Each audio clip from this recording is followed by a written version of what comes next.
सोचिए, एक गांव, एक पुराना कुआं और फिर शुरू होता है मौतों का एक ऐसा सिलसिला जो रुकने का नाम ही नहीं लेता। आज की कहानी कुछ ऐसी ही है, जहां बदले की आग ने पूरे के पूरे गांव को वीरान कर डाला। तो गांव में ना चारों तरफ बस दहशत फैली हुई है। लोग समझ चुके हैं कि ये कोई मामूली हादसा नहीं है, बल्कि एक बहुत ही डरावना सिलसिला है। और ये थम ही नहीं रहा। जैसे जैसे मौतें बढ़ रही हैं, गांव वालों के दिलों में खौफ और भी गहरा होता जा रहा है। तो चलिए कहानी की शुरुआत करते हैं इस कुएं के भयानक रहस्य से। आखिर ऐसा क्या था इस कुएं के पास जो लोगों की जान ले रहा था? जरा सोच कर देखिए, आधी रात का सन्नाटा है। कोई अकेला इंसान गांव के उसी पुराने कुएं के पास से गुजर रहा है और बस अचानक एक अजीब सा अनजाना सा खौफ उसे घेर लेता है। उसका पूरा शरीर पसीने से तरबतर हो जाता है और ऐसा लगता है जैसे उसके पैर जमीन में जम गए हैं। वो चाहकर भी वहां से भाग नहीं सकता। और फिर हर बार बिल्कुल वही डरावना पैटर्न दोहराया जाता है। पहले पायल की एक धीमी सी आवाज सुनाई देती है, फिर अचानक घूंघट ओढ़े एक औरत सामने आ जाती है और इससे पहले कि कोई कुछ समझ पाए, एक ही झटके में गर्दन मरोड़ दी जाती है और चेहरे का मांस बड़ी बेरहमी से नोच लिया जाता है। अब इतना सब होने के बाद खौफ में डूबे गांव वाले क्या करते? वो इसे सती माता का प्रकोप मान बैठते हैं। उनको पूरा यकीन हो जाता है कि कोई देवी है जो उनसे नाराज हैं, और भाई अपनी जान बचाने के लिए वो हताशा में एक कदम उठाते हैं। तो उस शक्ति को शांत करने के लिए गांव वाले कुएं के पास एक छोटा सा मंदिर बना देते हैं। रोज भोग चढ़ाते हैं, पूजा पाठ करते हैं। और तो और ये नियम भी बना दिया जाता है कि भाई सूरज ढलने के बाद कोई भी भूल कर भी उस कुएं के पास नहीं जाएगा। लेकिन इन सारी कोशिशों का कोई फायदा नहीं होता। मौतों का वो सिलसिला वो वैसे का वैसा ही जारी रहता है। तो फिर यहाँ एक बहुत बड़ा सवाल खड़ा होता है कि अगर ये सती माता का प्रकोप नहीं था, तो आखिर ये आत्मा थी कौन? और इससे भी ज्यादा जरूरी सवाल, वो ये हत्याएं कर क्यों रही थी? और यहीं से कहानी का रुख पूरी तरह बदल जाता है, क्योंकि ये कोई अनजान भटकती हुई आत्मा नहीं थी। नहीं, ये थी एक बहन के दिल में जल रही बदले की आग। ये कहानी है माया की, जिसने अपने इंसाफ के लिए अंधेरे का रास्ता चुन लिया था।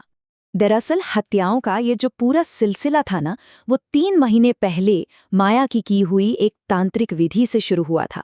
मतलब साफ है, ये कोई हादसा नहीं था।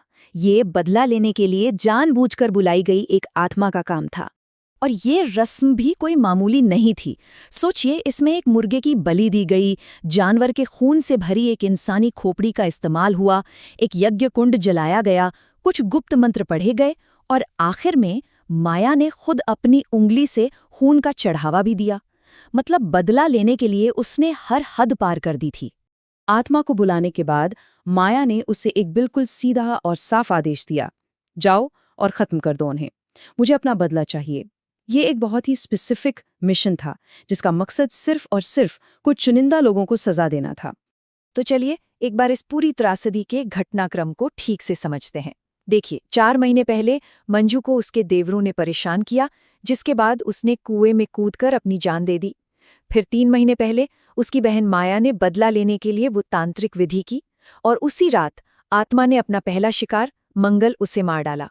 और आज हालात ये हैं कि ये हत्याएं पूरी तरह से काबू से बाहर हो चुकी हैं। इस पूरी कहानी की जड़ में ना मंजू की एक बहुत ही दर्दनाक दास्तान है। बेचारी, पति की मौत के कुछ ही समय बाद उसके 2 देवरों ने उसके साथ जबरदस्ती करने की कोशिश की, और अपनी इज्जत बचाने के लिए मंजू के पास कोई और रास्ता नहीं था। उसने उसी कुएं में कूदकर अपनी जान दे दी। यही वो पहला गुनाह था जिसका अब बदला लिया जा रहा था। और अब कहानी अपने सबसे खौफनाक मोड़ पर आ पहुंचती है। अब हम देखेंगे कि कैसे बदले के लिए बुलाई गई एक आत्मा की प्यास इतनी बढ़ गई कि उसने अपने मकसद की हर सीमा को ही पार कर दिया। देखिए, आत्मा ने अपना काम तो बखूबी किया। मंजू की मौत के लिए जो भी जिम्मेदार थे, उसके दोनों देवर मंगल और राजेश और उनकी माँ, तीनों एक एक करके मारे गए। हिसाब बराबर। बदला पूरा हो चुका था। या शायद नहीं। लेकिन तभी माया को एक खौफनाक सच का एहसास होता है। वो अपनी आंखों के सामने उस आत्मा को, एक बिल्कुल बेगुनाह साइकिल सवार को मारते हुए देखती है, और उसी पल वो समझ जाती है कि उसका बदला अब एक बेकाबू ताकत बन चुका है, एक ऐसी ताकत जो अब किसी को नहीं बख्शेगी। और यहीं पर कहानी का सबसे बड़ा, सबसे डरावना सच सामने आता है। देखिए, माया का इरादा क्या था? सिर्फ दोषियों को सजा देना। लेकिन आत्मा की हकीकत क्या बन चुकी थी कि वो अब कुएं के पास आने वाले किसी भी इंसान को नहीं छोड़ रही थी। उसकी खून की प्यास अब पूरी तरह से बेकाबू हो चुकी थी। और अब कहानी अपने अंतिम पड़ाव पर है, वो पड़ाव जहां इस बदले की आखिरी और सबसे भयानक कीमत चुकाई जानी थी। एक आखिरी हताश कोशिश में माया अपनी ही बहन की आत्मा से गुहार लगाती है। वो कहती है, देखो, तुम्हें शांत होना होगा, तुम अपनी छोटी बहन को इस तरह नहीं मार सकती।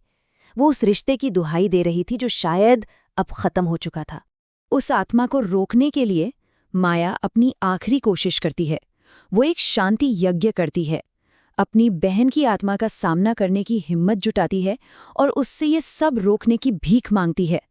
लेकिन वो आत्मा अब उसकी बहन थी ही नहीं, वो एक भूखी प्यासी आत्मा थी और वो माया को भी मार देती है। इस खौफनाक अंत के बाद क्या हुआ? डरे हुए गांव वालों ने उस जगह को हमेशा हमेशा के लिए छोड़ दिया। एक एक करके सारे परिवार वहां से चले गए और वो पूरा का पूरा गांव वीरान हो गया। और आज उस गांव में सिर्फ सन्नाटा पसरा है। अगर वहां की आबादी की बात करें ना, तो इंसान 0 और आत्मा 1। वो पूरा गांव अब सिर्फ उस लाल घूंघट वाली आत्मा का इलाका है। कहते हैं वो आज भी वहां भटकती है। तो ये कहानी अपने पीछे एक बहुत ही डरावना सवाल छोड़ जाती है। क्या मौत के बाद वाकई आत्मा किसी की सगी नहीं होती? और क्या बदले के लिए जगाई गई कोई भी शक्ति कभी भी काबू में रह सकती है? सोचिएगा जरूर।